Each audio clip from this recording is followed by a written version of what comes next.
Shotguns have had a long history in this country, especially within the US military. Originally gaining notoriety through their use in the Filipino insurrection, the Juaramento guerrillas were mostly armed with knives and swords, which made shotguns perfect for the close quarter combat that took place.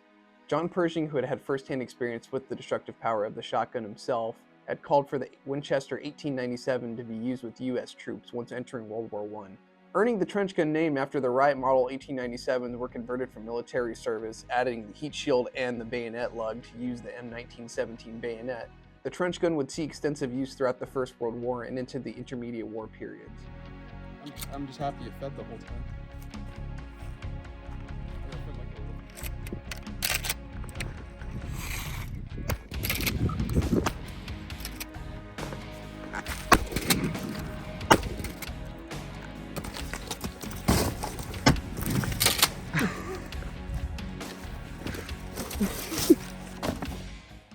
With the famous protests from the Germans of the weapon during the war, which led to heavy censorship of shotguns in photos and records. It is very rare to find pictures of troops and Marines using this shotgun in the First World War. None of them were taken in the field, or if they did, they were heavily censored or destroyed or not published. There's one very notable picture of airmen training by skeet shooting and practicing with shotguns, but that's really the most notable thing anybody can find. When the US entered World War II, the combat shotgun was once again called back into service. With many M97s left over from the First World War, they would be repurposed again in the Second World War, along with some newcomers in the combat shotgun designation.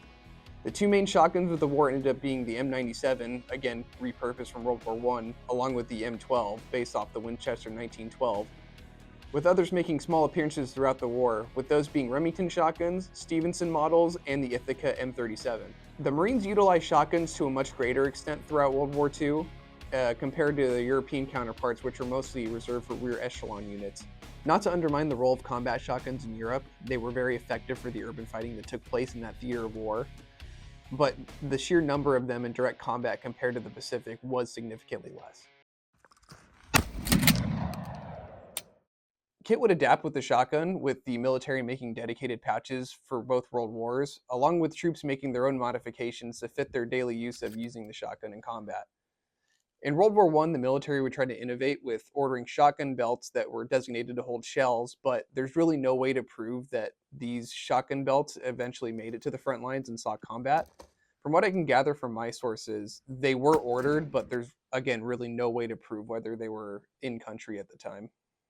Shotgun pouches were eventually made, but they were so hard to come by that the troops really just resorted to stuffing shells anywhere they could, whether that be in their cartridge belts or their personal pockets.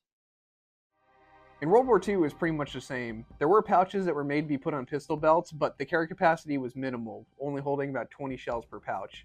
If they could, Marines would try and get their hands on World War I grenade vests, which would end up being used to hold even more shells. Using one myself, it makes all the difference. Shotguns were used in just about every conflict in the Pacific with the USMC, from the Macon Raid to the Battle of Okinawa.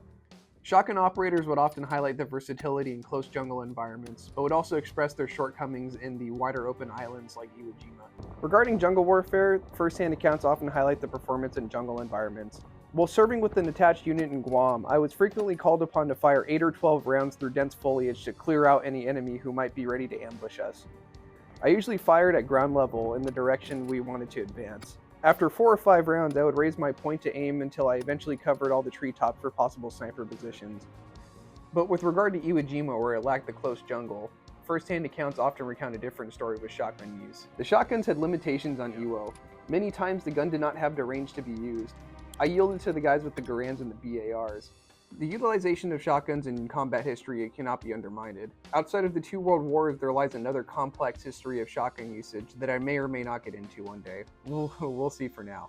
The use of shotguns in concept, while not exclusively American, the way they've been utilized in modern combat is. By the time of the First World War, many young men who went off to fight were familiar with shotguns due to America's history of hunting and recreational firearm ownership. I feel like shotguns gave these guys a sense of familiarity in this unfamiliar environment, especially concerning those who had never left their small town at the time, finding themselves on the other side of the world in a conflict that was completely foreign to them. By the time of the Second World War, these old shotguns, especially like that of the M97, were old dogs that still packed a bite. They were ferocious in close quarters combat and filled the roles that they were needed to perform. Thank you for watching. This has been long in the making. I have more videos to work on. I'll eventually get to them, but I'm proud with this project. Again, thank you for watching. We'll see you in the future.